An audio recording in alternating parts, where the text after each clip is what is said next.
Welcome students to the online NPTEL course Contemporary Architecture and Design.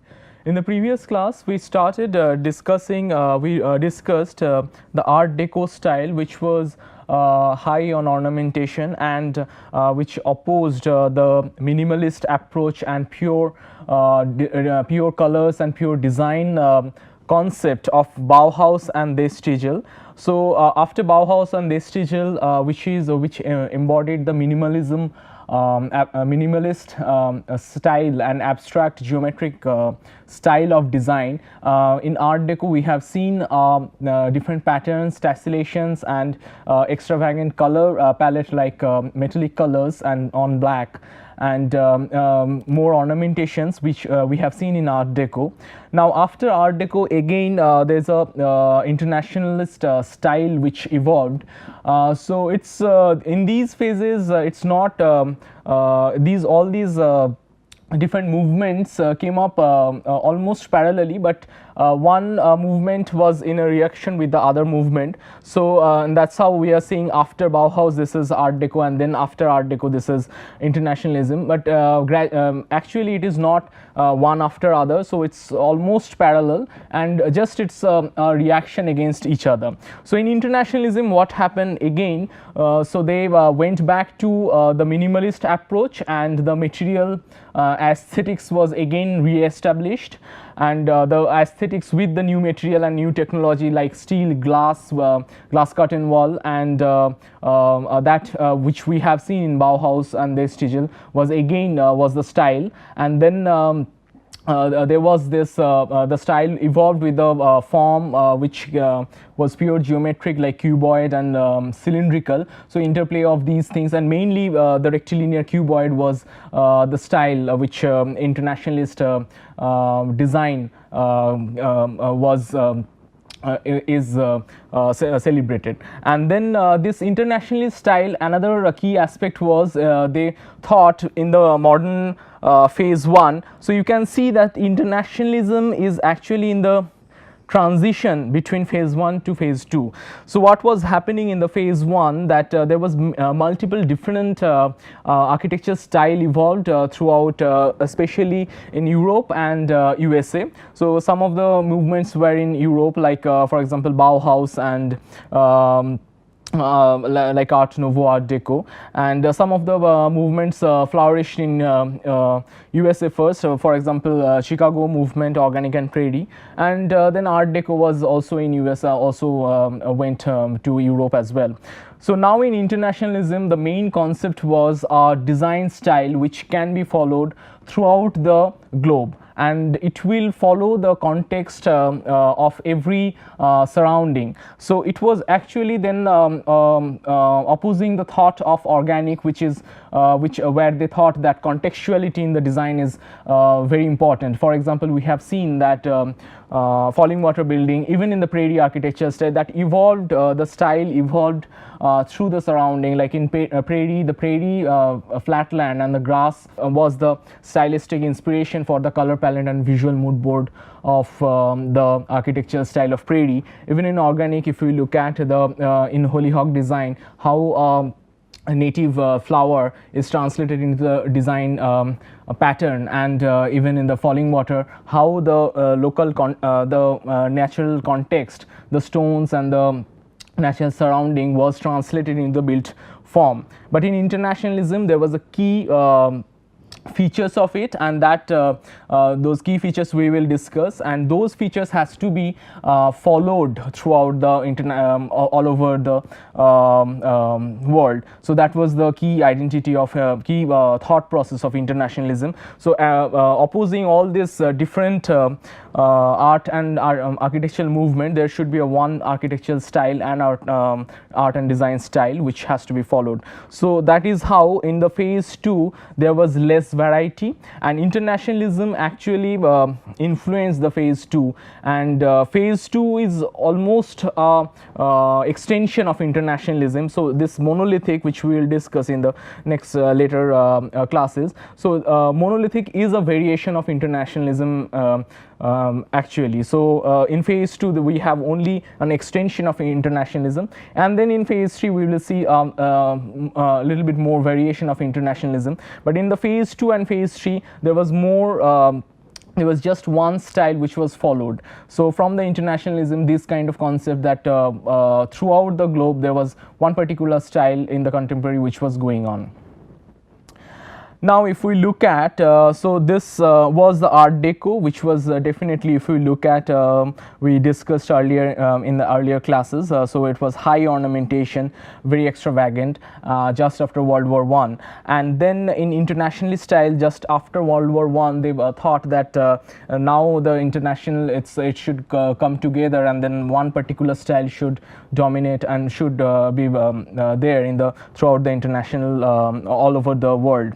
So in international style, if we look at, so you can see a visual correlation of Bauhaus movement to the international style, and then it followed later, which we will discuss how it had been followed, this particular style. So from internationalist style, we call it a high modern, or the modern's architecture's and design's character was predominantly there. So if we just because modern is from just after post-industrial revolution, all are these are the movements within the modernism. But if we talk about high modern or the pure late modern, then from internationalist we take that style as high modern, because there are a lot of similarities in the this modernist architecture. So and these styles which came before, because there were a lot of variation in the stylistic approach, so we don't take that as a high modern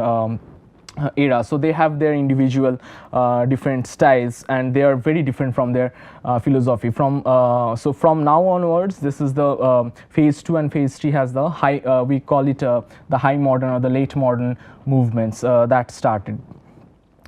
So if we look at the features of architectural features of internationalism, the term international style was first connoted in the modern architecture an international exhibition which was in MoMA, New York, which is also a part of international phase 3 internationalist movement, monolithic movement, which was a continuation of internationalism style. So which is right now in 1932, so almost a decade after the modernist movement started. So after 10 years, this 10 years, initial 15 years was the phase 1, and then from 1930s around, so this phase 2 international movement started happening. And the curator was Philip Johnson, who was one of the famous designer in internationalist movement, but he also have done some examples of his architecture also does not fall under internationalist movement, which we will discuss later, where Philip Johnson's other kind of design is also there, but mostly his few famous examples are in internationalist movement. Now Philip Johnson and Henry Russell Hitchcock was the curator of this exhibition of Museum of Modern Art. Now minimalism again which was there in the Bauhaus, and not exactly in the Stigl, but mostly in the Bauhaus that was there. It was again re-established, and this internationalist style was much more minimal than Bauhaus. Bauhaus still had some colors, and even the Stigl has a lot of ornamentation, some ornamentation in the Stigl style, but internationalist buildings and the design is very minimal in their approach. So and the term less is more is connoted by Ludwig Mies van der Rohe, who says when in the design approach, if there is a minimal element, then that is the more beautiful objects. So that is what the minimalism or the less is more, this term is there. So when we discuss the Van der Rohe's design and Philip Johnson's design, we will understand the why this term is coming, and how this term is influencing his design, his thought process is influencing his design approach in when he is designing the building, and also he have done some furniture design. Was we'll see that. An architectural style was suitable for every space, as the term internationalism connotes that this particular style should be for all spaces irrespective of the context and can be followed internationally. So this is what modernism or the high modernism talks about. So one particular style throughout the world, and that actually got opposed by postmodern style. So high modern, this approach of less is more and this non-contextual one particular style throughout the world, this concept will be carried forward towards the last phase of modernism, and only after postmodern only this thought process was changed. So whatever we see after this phase 2, so this lesser elements and then minimalist approach and internationalism, the thought of internationalism got carried forward with a slight variation in the later stages, only in brutalism, metabolism, and a little bit in the tensile and steel structure. So and that's a little different, but mostly it is the same concept. Now also the modern materials and techniques, prefabrication and machine made aesthetics was celebrated again, which was there in the Bauhaus, and which also started from the for the machine movement. So machine, the new material, for example steel, glass, and concrete, it was shown, and then the prefabrication modularity was one of the key approach of this design. And rectilinear form or rectilinear form with and other variations of the geometric form, for example cylinders, circles are also used, and mostly it's the geometric form was used, but predominantly the rectilinear, cuboid and cubes they were used, and mostly the structural system was shown as an aesthetic system as well.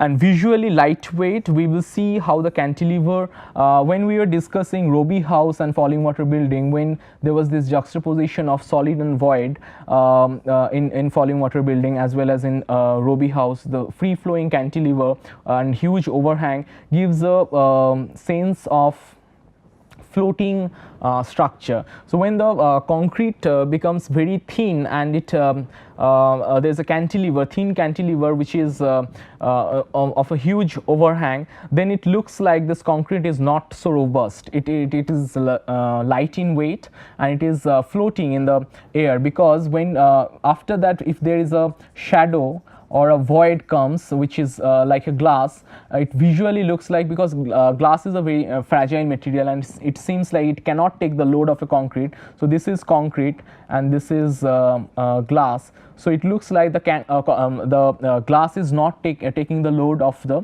concrete, because concrete looks like a heavy, though it looks like a heavy material, but it is floating on glass. So these kind of aspects were overly used in the internationalist style. So we'll see the floating cubes and the huge overhang looks very lightweight in nature. So and also sometimes we will see that the ground floor is lifted on pilotis or the columns, and the top floors are heavy on concrete, so it looks like it is floating on the ground. So we'll see some examples and we'll discuss this how it came in the architecture as well. And the interlocking spaces, which is like free spaces, which also there in the which also came from the Bauhaus Bauhaus concept.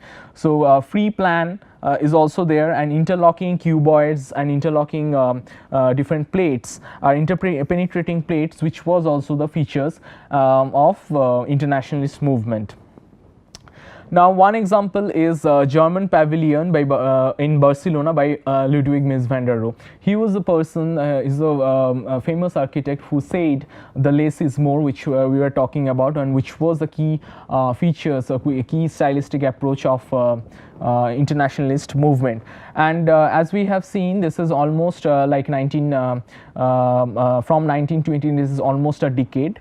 So it's 1929. So this was the pavilion in Germany, pavilion of Germany, which was there in the Barcelona, Spain, for an international exposition in 1929. So it was built for the as a pavilion, and this comprises of horizontal and vertical planes, as we are discussing, that interpenetrating planes and interlocking spaces, and of juxtaposition of cuboid and rectangles that creates the building, and which gives a suggestion of maze-like formation because of the interpenetration and amalgamation of different cuboids.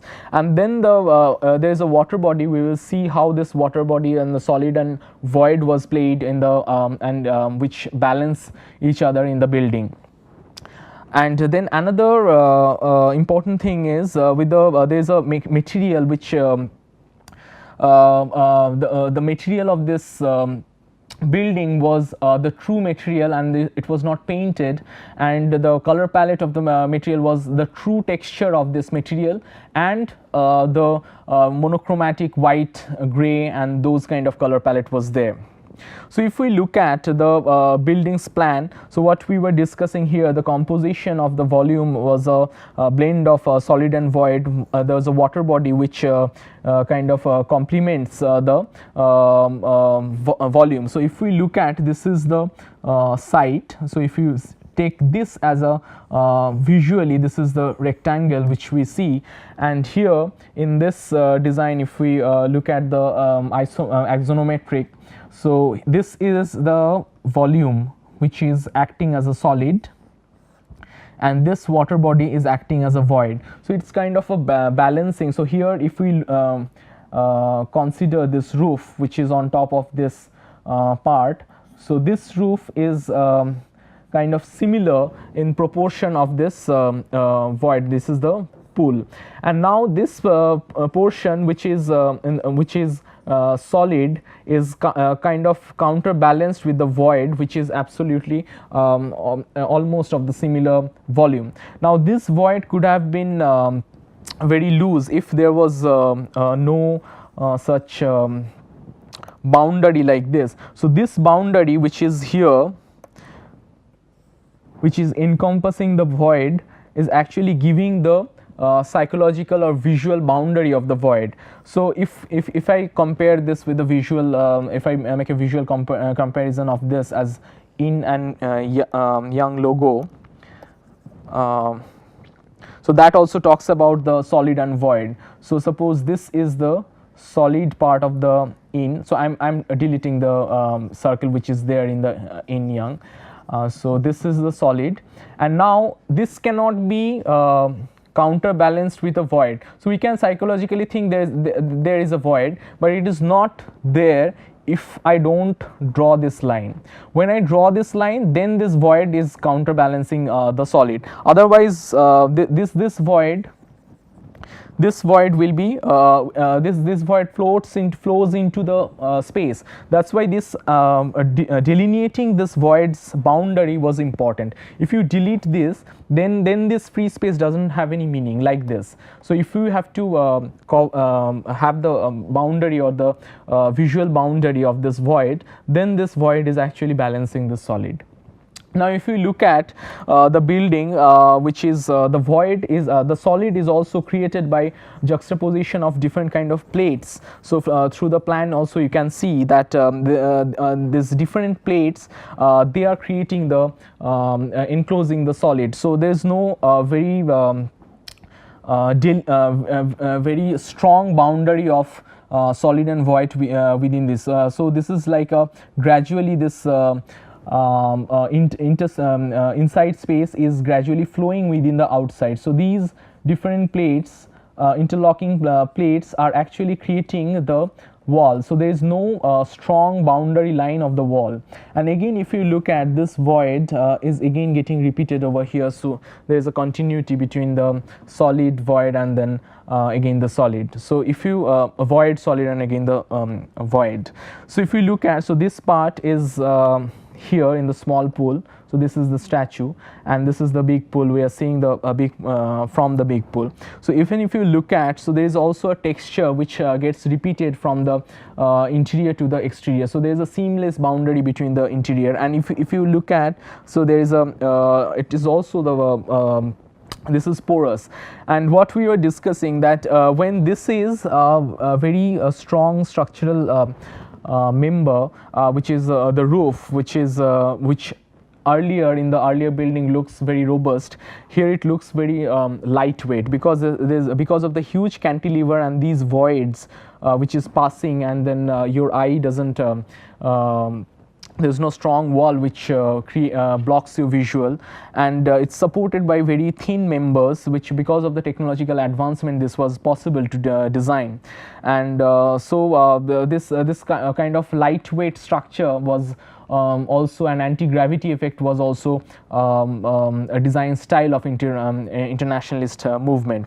Now if you look at the texture, and you can see in the void, the pool, reflecting pool, you can see the bottom surface, and there are a lot of pebbles which kind of complements the granite surface of this wall, which is there in the other areas as well. And here also in this reflecting pool, you can see this texture is getting repeated. So these textures are kind of repeated in the from the solid and void as well.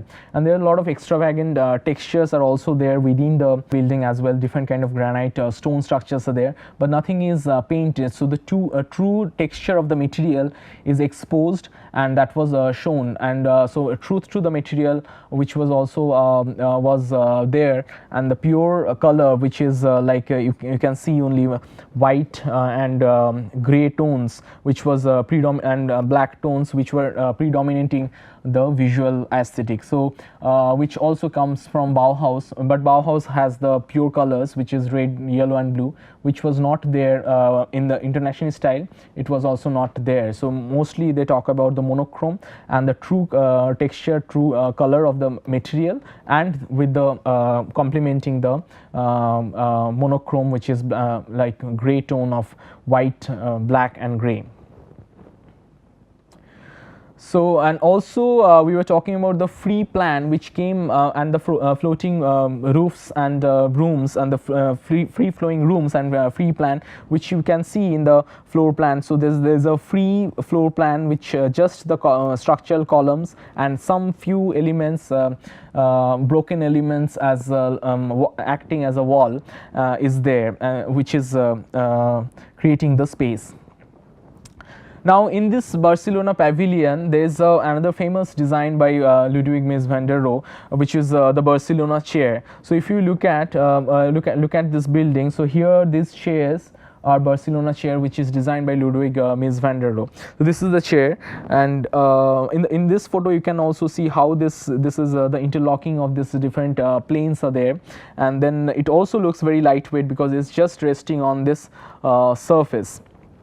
Now if we talk about the Barcelona chair, it's a very simple and minimalist curve is used to design this Barcelona chair, so which is part of a arc, and then a slight tilt in the another member, which is again repeated over here. And then if you look at, this is a pure this is a black in color, and then also it comes in white, and also sometimes it's the maroon color is there because of the leather is associated with the maroon color tone as well. So black, but mostly it comes in the black color. So this was black and white, which was there in the Barcelona Pavilion. So Ludwig Mies van der Rohe have designed this chair, which also talks about the Internationalist style. And here also there's a lot of elements which could have been added in the chair, like armrest and this long ornamentation, which was absolutely deleted.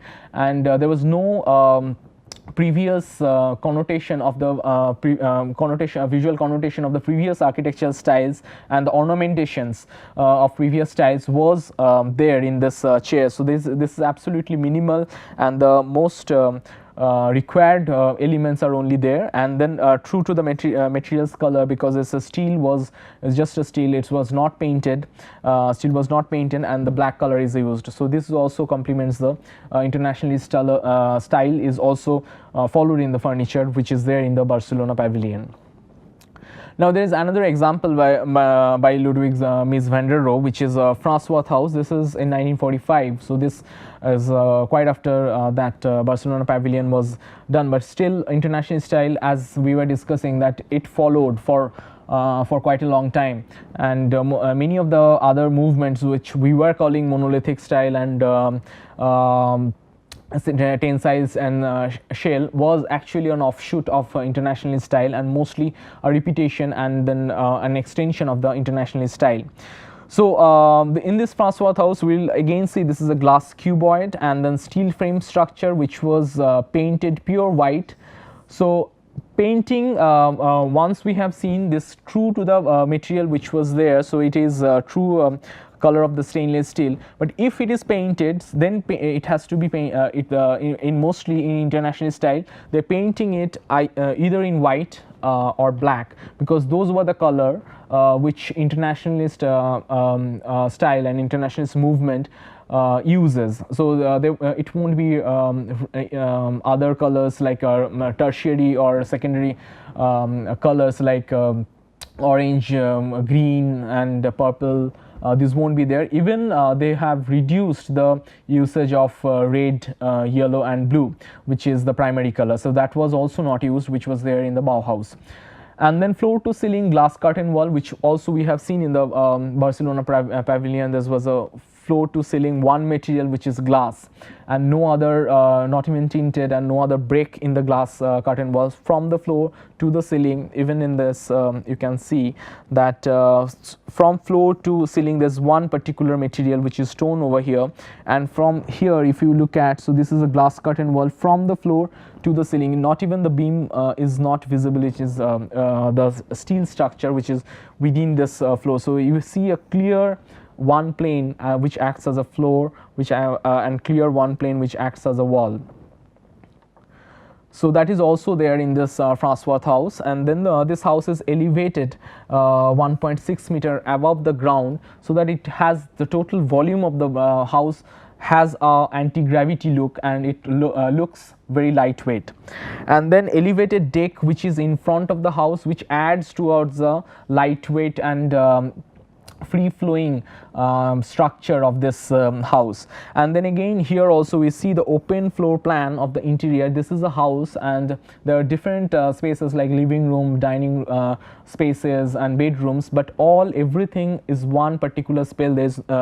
There's no wall which is breaking the space in between. So it's a free flowing plan which amalgamates between different spaces, and then it's kind of intertwined, and only the services like toilet and kitchen is like they have a wooden wall around them, and only the kitchen and toilet and wardrobes are there as a solid block, and everything is glass. So if you look at this plan, so let's have a look at the visual first. So that's what we are talking about. So from this is 1.6 meter elevated. So when this is elevated over this column which is taking the structural load of this building, and that looks the total volume of this building looks like it's very light, and it's floating on few of these columns, which also looks very thin, because earlier the construction technique was used on construction material was brick and concrete. So to take a load of this cube of in brick and concrete, it will look very bulky, and it will look very heavy. But because of the steel, which is a very strong material and which can take the load, the smaller section of the steel can take a huge amount of load. So the steel sections can be very slender to take the same amount of load. So that also adds to the anti-gravity and lightness of this design.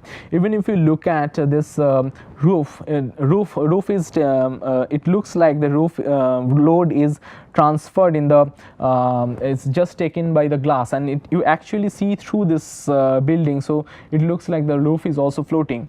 And when he is adding this platform in front of this building, even in the building if you look at, so this solid and void is kind of balancing each other. So this void of the solid of this building is kind of balanced by this platform, which psychologically you interpret that this platform is again encompassing a void on top of it. So this platform is again giving a anti-gravity look, because this is also elevated in a little height. And then all these steps are also because of this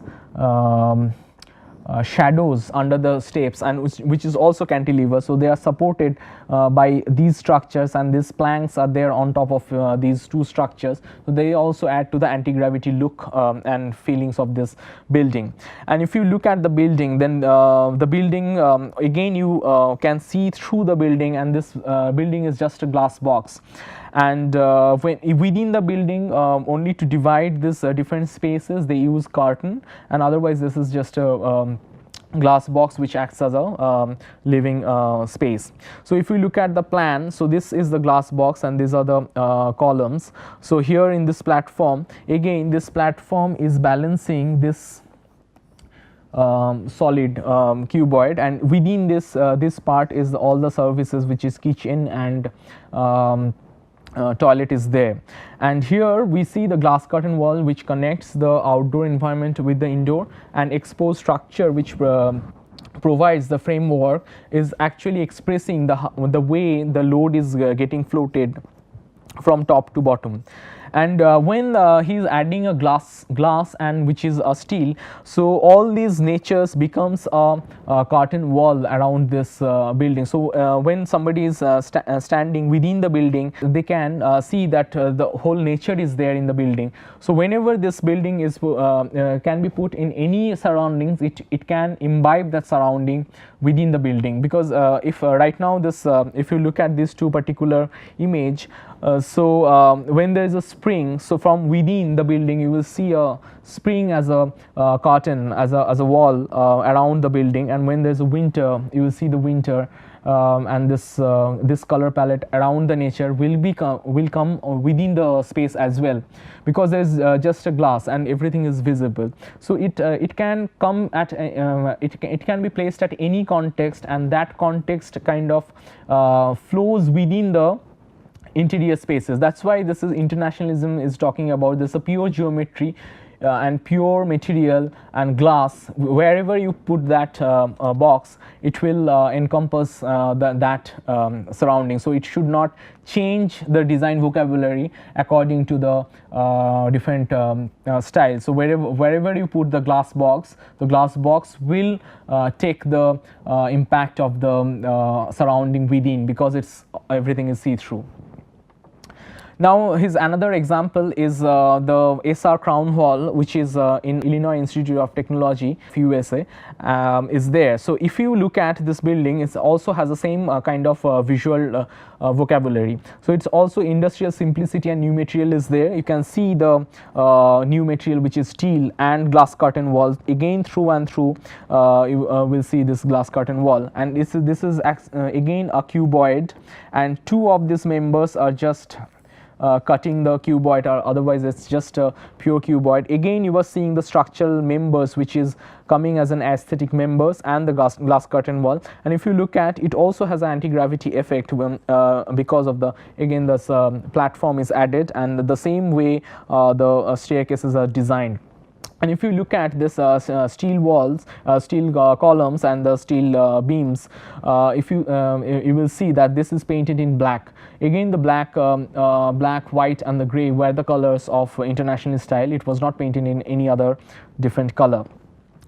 Within the building also it's a free flowing structure, it's just a cuboid, and the modularity of the design is again there, because you will see every columns are equally spaced in the glass box.